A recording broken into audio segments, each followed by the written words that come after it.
الرحمن الرحيم. السلام عليكم ورحمة الله وبركاته. أولا مبروك لمصر، ومبروك للأهلي وكل محبينه وعشاقه في مصر وفي الوطن العربي في كل أنحاء الدنيا. ومبروك لإدارة الأهلي، ومبروك لكل اللعيبة، وألف ألف مبروك وبعودة دايما قضية قفشة. أنا كنت قاعد بتفرج على الماتش، وكان في شيء من الاطمئنان، لأن في واحد كابتن كبير، كابتن زكي عبد الفتاح، من كام يوم كان في لقاء وأنا منزل فيديو بكده مع محادثة مع ميدو. كابتن زكي عبد الفتاح اللي ما يعرفوش كان مدرب حراس مرمى المنتخب المصري سابقا، وحاليا مدرب حراس مرمى المنتخب بتاع الولايات المتحدة الأمريكية.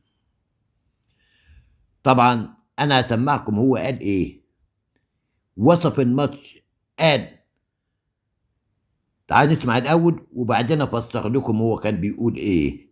نسمع كابتن زكي عبد الفتاح قال إيه. مواجهة الأهلي القادمة من السبت القادم إن شاء الله. بيلعبوا باتزان، ومعظم الأول قبل أي حاجة إن الأهلي بيلعبهم في أحسن وقت ممكن. لو الأهلي حب يختار الوقت مش هيختار الوقت ده، في أحسن وقت عشان الدوري خلص مفيش حاجة. الدوري هم طلعوا ما عملوش السنة اللي فاتت، ما دخلوش البلاي أوفس تصفيات، فخلصوا آخر 10، خلصوا يوم 25/10، ومن 25/10 اتجمعوا 5-1، يعني اكتر من 3 شهور. يعني دلوقتي يعتبر فتره اعداد. ما لعبوش فتره. مع اخر حاجه انا اتكلمت مع براكي قبل ما يسيبوا اسبانيا، وهم راحوا امبارح على المغرب، ان هم بيعملوا بس سكريمج مع بعض كده، مش ما فيش ده هيكون اول ماتش لهم. فدي المستوى الفني، يعني انت شايف مستواهم قريب من الاهلي ولا الاهلي اجمل منهم بكتير؟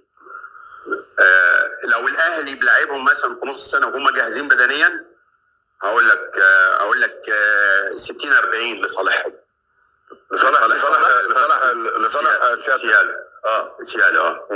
انما الزول اللي انا يعني اتمنى باذن الله الاهلي هيكسب باذن الله، بس عشان حته لو احنا مشينا الماتش زي ما احنا عايزين، بس الشوط الاولاني وال15 دقيقه من الشوط الثاني هيقعوا بدنيا. انت عارف مهما كان الفرقه قويه وبقى لها عناصر وامكانيات وما فيش جاهزين بدنيا هيقعوا الشوط الثاني. طب اهم العناصر واللعيبه يا كابتن زكي اللي عندهم انا اقول لك من اول كيسفان فراي اللي هو الجول كيبر ده بيلعب بقاله 13 سنه، ده جون كويس. شوتس كويس جدا. بس نقطه ضعفه ان احنا لو ضغطنا عليه برجله مش كويس، برجله معقول بالنسبه للمستوى العالي مش كويس، هيغلط. طبعا احنا شفنا وسمعنا كابتن زكي عبد الفتاح يقول لك ان هم يلعبوا الشوط الاولاني كله، ويلعبوا بعد ربع ساعه من الشوط الثاني، عشان منهم ما فيش رجلهم مش في ماتشات متواليه من فتره بقالهم شهرين 3. فطبعا مهما كان اللياقه بتاعتهم مش هتبقى لياقه جاهزه، فهتنزل شويه. هنا الكوتش الكبير كولر كأنه زي ما بيقول علاء صادق ان هو كان بيلعب شطرنج. خلاهم الشوط الاول كله الكرة عمالة تتنقل ما بين محمود متولي، عبد المنعم، محمد الشناوي. الكرة بتنقل وهم عمالين زي الحصينة يجوا يجروا من عند مرماهم لغاية المنطقة بتاع ملعب، الجزء بتاع الملعب بتاع الاهلي تعبهم.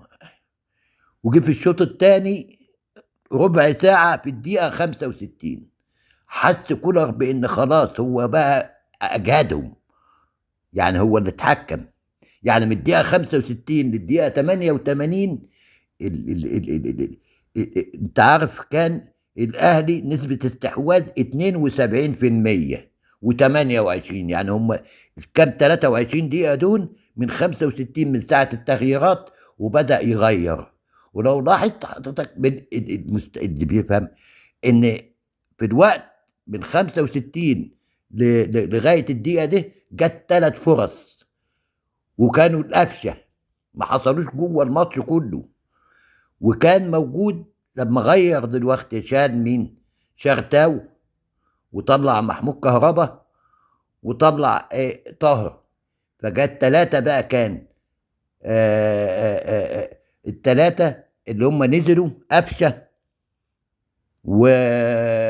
وطبعا كان اصبح ال3 مهاجمين: بيرسي تاو، محمد شريف نزل مكان محمود، وقفشه، والوينج الثاني اللي هو مع علي معلول. اصبح كأن المنطقه محاصره كلها مهاجمين، وضغط نسبه التحويل، عمل السيرك بقى لغايه لما ربنا اكرم وجت الكوره بتاعت قفشه في الدقيقه 87، في اول الدقيقه 88 شاطها جت في العارضه، وكان شايط قبليها واحده كانت جنب القايم، وواحده برضو كانت مع محمد شريف، برضو ما لحقوش يتعادلوا مع بعض، راحت منهم.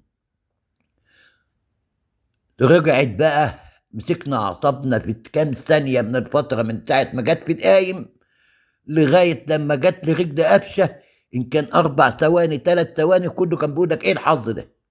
تقوم تيجي القفشه ويركنها رغم ان المدافع عاوز يطلعها، انما يطلع ايه؟ ده قفشه ملك القضيه، ربنا يحميه ويحمي زملاته كلهم، كلهم رجاله. ونفذ العمليه، واللي هو كولر كوتش كبير، ومش هنقول محظوظ، لا، ده راجل زي الساعات السويسريه، الساعات اللي بتجيب مني ولا تقعد 100 سنه. الساعه السويسريه مضمونه، ماشيه بدقه، كل حاجه عنده بنظام. فدلوقتي نقول الف مبروك للاهلي، والف مبروك لعشاق النادي الكبير الكيان. وعملنا ميعاد مع مين بقى؟ نادي القرن الافريقي مع نادي القرن الاوروبي. وليه ما نحلمش؟ مفيش حاجه، مفيش في الكوره كبير، الكوره ما فيهاش كبير، كوره ما فيهاش ايه كبير، الكبير ربنا سبحانه وتعالى. والكوره ما بتعرف اللي يديها تديله، اللي كل مجتهد نصيب. والاهلي لو ينزل مع ريال مدريد هينزل الاهلي مطمئن، لان مش هتفرق معاه. احنا لعبنا قبل كده وغلبنا، بس ما كان ودي.